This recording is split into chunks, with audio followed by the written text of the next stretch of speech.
Chapitre 17. Conversation des pèlerins avec ignorants. Terrible état d'apostat. Petite foi et volée. Chrétien et grand espoir, ayant négligé de consulter le plan de leur route, la parole de Dieu, sont induits en erreur par flatteurs et pris dans le filet.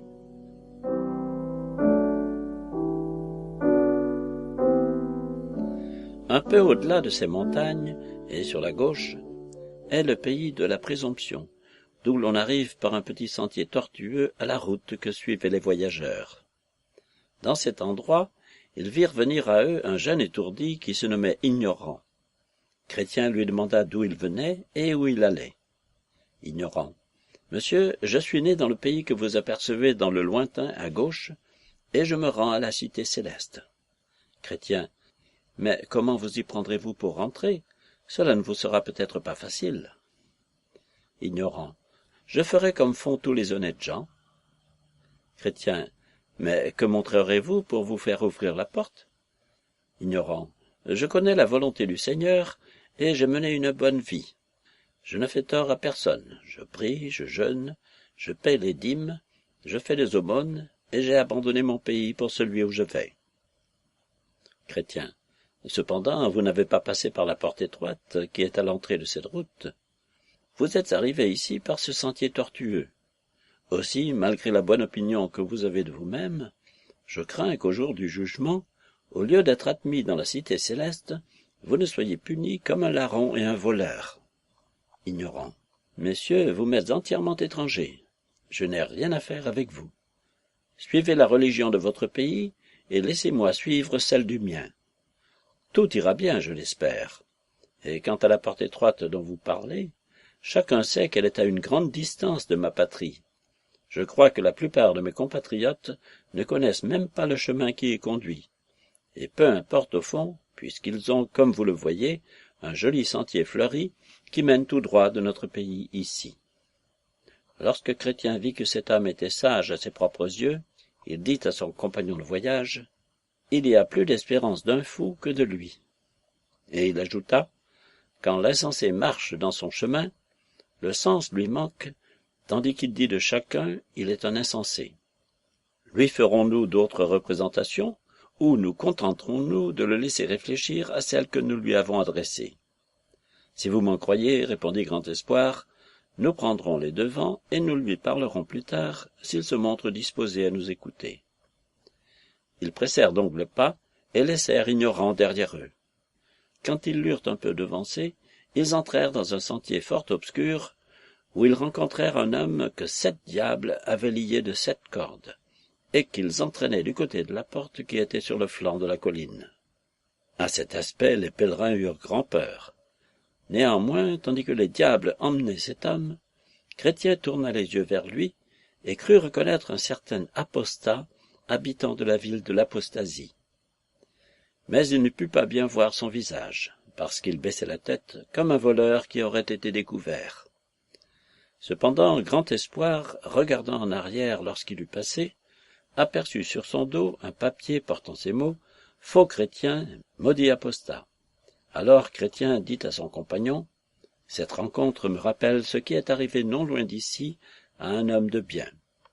Il s'appelait Petite Foi, mais il avait de la piété, et il habitait la ville de la sincérité. Voici son histoire. À l'entrée de la route que nous suivons, aboutit un autre chemin qui part de la porte de la voie large. Il a été appelé, à cause des meurtres qui s'y commettent fréquemment, la voie de la mort. Petite Foi, ayant entrepris comme nous le pèlerinage de la cité céleste, s'arrêta dans ce chemin, s'assit et s'endormit. 3 déterminés coquins, 3 frères, qui se nommaient lâches, méfiants et coupables, et qui venaient de la porte de la voie large, ayant aperçu de loin Petite Foi, se précipitèrent sur lui au moment où celui-ci, se réveillant, se disposait à continuer sa route, et lui commandèrent, avec de grandes menaces, de s'arrêter. Petite Foi commença à trembler de tous ses membres, et se sentit également incapable de fuir ou de combattre. Alors Lâche lui demanda sa bourse, et comme il ne se pressait pas de la donner, Méfiant courut à lui, et fouillant dans ses poches, en tira une bourse pleine d'argent. Petite Foi se mit à crier « Au voleur !» et aussitôt Coupable le frappa sur la tête avec une masse qu'il avait à la main. Le coup fut si terrible qu'il l'étendit à terre, couvert de sang et à moitié mort. Enfin les voleurs, entendant venir quelqu'un, et craignant que ce ne fût un certain Grande Grâce de la ville de Bonne Confiance, s'enfuirent, laissant Petite Foi se tirer d'affaire comme il le pourrait. Quand il eut repris connaissance, il se leva et s'efforça tant bien que mal de continuer sa route. « Voilà l'histoire qu'on m'a contée, » dit Chrétien. Grand Espoir, lui prirent-ils tout ce qu'il possédait? Non, ils ne découvrirent point l'endroit où il avait caché ses bijoux. Mais on m'a dit que ce brave homme ne laissa pas d'être fort affligé de la perte qu'il avait faite, car les voleurs lui avaient enlevé la plus grande partie de l'argent dont il avait besoin pour son voyage, et ne lui avaient laissé, outre ses bijoux, qu'un peu de monnaie qui lui suffisait à peine pour achever son pèlerinage. Et même si j'ai été bien informé, il se trouva réduit à mendier le long de sa route pour ne pas mourir de faim, car il ne lui était pas permis de vendre ses bijoux, et, quoi qu'il fît, il manqua souvent de pain et de logement pendant le reste de son voyage. Grand Espoir. N'est-il pas bien surprenant qu'il ne lui ait pas enlevé le passeport qui devait le faire admettre dans la cité céleste? Chrétien. Sans doute, mais s'ils le lui ont laissé, ce n'est pas qu'il ait eu l'habileté de la soustraire à leur regard, car quand ils se sont jetés sur lui, il a entièrement perdu la tête. C'est donc plutôt à la protection de la bonne providence qu'à ses propres efforts qu'il doit d'avoir conservé ce trésor. Grand Espoir. Ce doit avoir été une grande consolation pour lui de n'avoir pas perdu ses bijoux. Chrétien. C'en aurait été une s'il en avait tiré parti comme il l'aurait dû. Mais ceux qui m'ont conté cette histoire m'ont dit qu'il en avait fait peu d'usage dans la suite, et cela à cause de la douleur que lui causait la perte de son argent. On m'a dit encore que quand il lui arrivait de penser à ses bijoux et de se sentir consolé à l'idée qu'il les possédait encore, le souvenir de l'argent qu'il avait perdu s'emparait de nouveau de lui et absorbait bientôt toute autre pensée. Grand Espoir. Le pauvre homme, il a dû souffrir beaucoup. Chrétien. Beaucoup, en effet.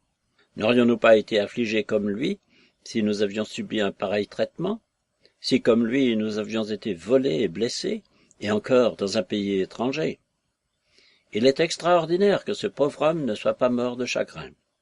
On m'a dit que pendant presque tout le reste de son voyage, il n'avait cessé de se lamenter et de conter à tous ceux qu'il rencontrait où et comment et par qui il avait été volé, et à quel danger de mort il avait été exposé. Grand Espoir. Mais il est bien étonnant que, se trouvant dans un si grand besoin, il ne se soit pas décidé à vendre ou à mettre en gage quelques-uns de ses bijoux, pour se procurer de quoi subsister en route. Chrétien. Vous parlez comme une tête légère. En échange de quoi aurait-il pu les mettre en gage, ou à qui les aurait-il vendus? Dans le pays où le vol avait eu lieu, on ne faisait aucun cas de ces bijoux. Et d'ailleurs, ce n'était pas de l'espèce de soulagement qu'il aurait pu se procurer en les vendant qu'il avait besoin. Puis il savait bien que s'il était arrivé à la porte de la cité céleste sans ses bijoux, il n'aurait pu avoir part à l'héritage du ciel, ce qui aurait été pire pour lui que tout le mal qu'auraient pu lui faire tous les voleurs du monde. Grand Espoir. Vous êtes bien sévère, mon frère. Ésaü vendit son droit d'aînesse pour un potage, bien que ce droit fût ce qu'il avait de plus précieux. Et pourquoi, Petite Foi, n'aurait-il pas pu faire ce que fit Ésaü? Chrétien. Il est vrai qu'Ésaü vendit son droit d'aînesse, et qu'il n'a que trop d'imitateurs qui se privent de la plus précieuse des bénédictions.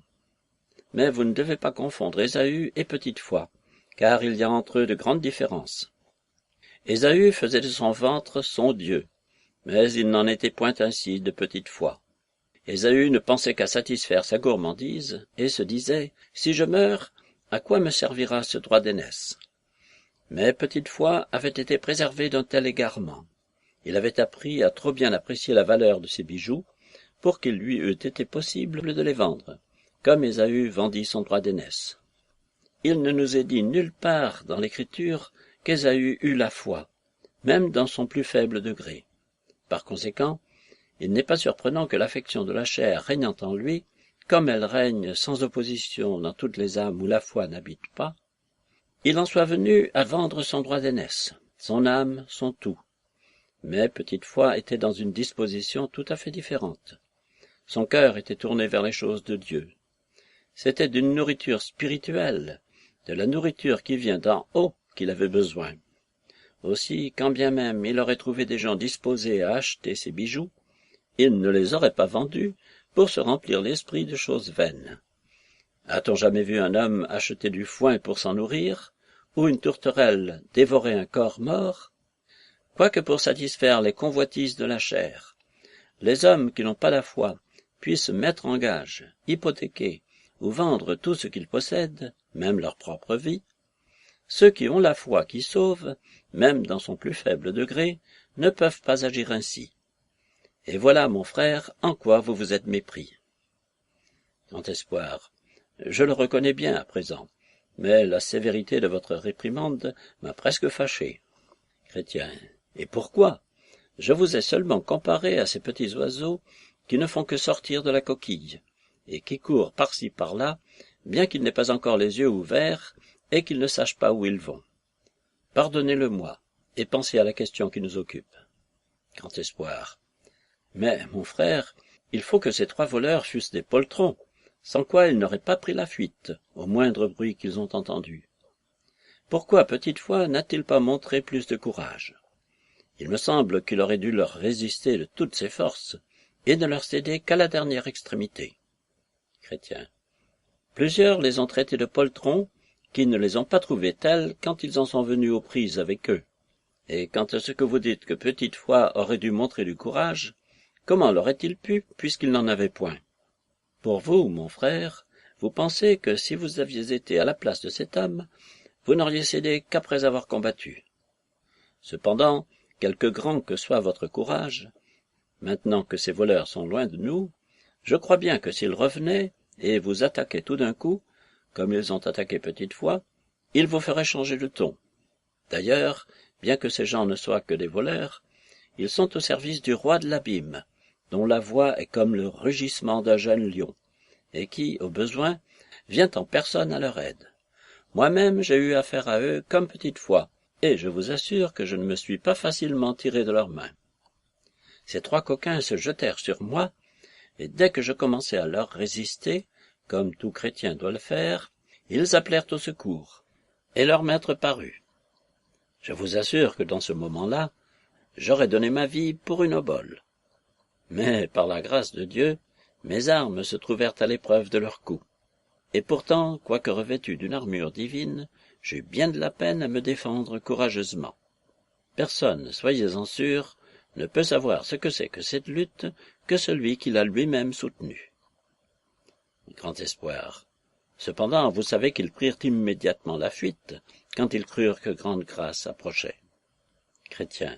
Oui, non seulement les serviteurs, mais le maître même ont souvent fui à son approche. Et il ne faut pas s'en étonner, car grande grâce est le champion du roi. Mais vous n'ignorez pas, mon frère, qu'il y a bien de la différence entre Petite Foi et grande grâce.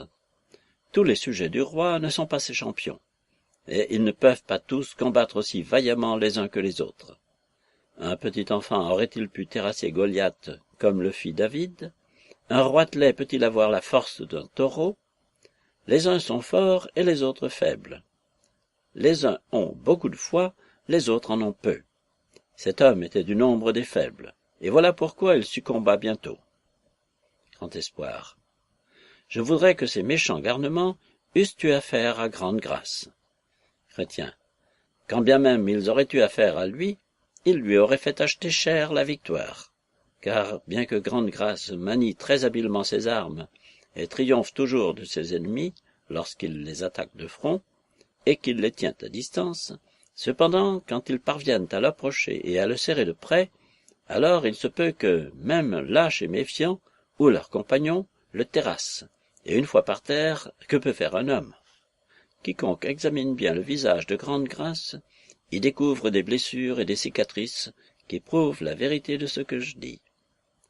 On m'a même conté qu'on lui a entendu dire une fois, et cela au plus fort du combat, « Je suis en grande perplexité, même pour ma vie. » Quelle plainte, quel gémissement, quel cri de détresse, ces déterminés coquins et leurs compagnons d'œuvre n'ont-ils pas arraché parfois à David, et Aman et Ézéchias, quoique champions du roi, eurent à soutenir contre eux une lutte longue et terrible. Pierre voulut un jour se mesurer avec eux, mais quoiqu'il soit regardé par certaines personnes comme le prince des apôtres, ils le maltraitèrent au point de le faire trembler à la voix d'une servante. Considérez encore que le roi de ces misérables n'est jamais si loin d'eux qu'ils ne puissent les entendre. Toutes les fois qu'ils sont dans un grand danger, il vient à leur aide. Ni l'épée, ni la hallebarde, ni le dard, ni la cuirasse ne tiennent devant lui.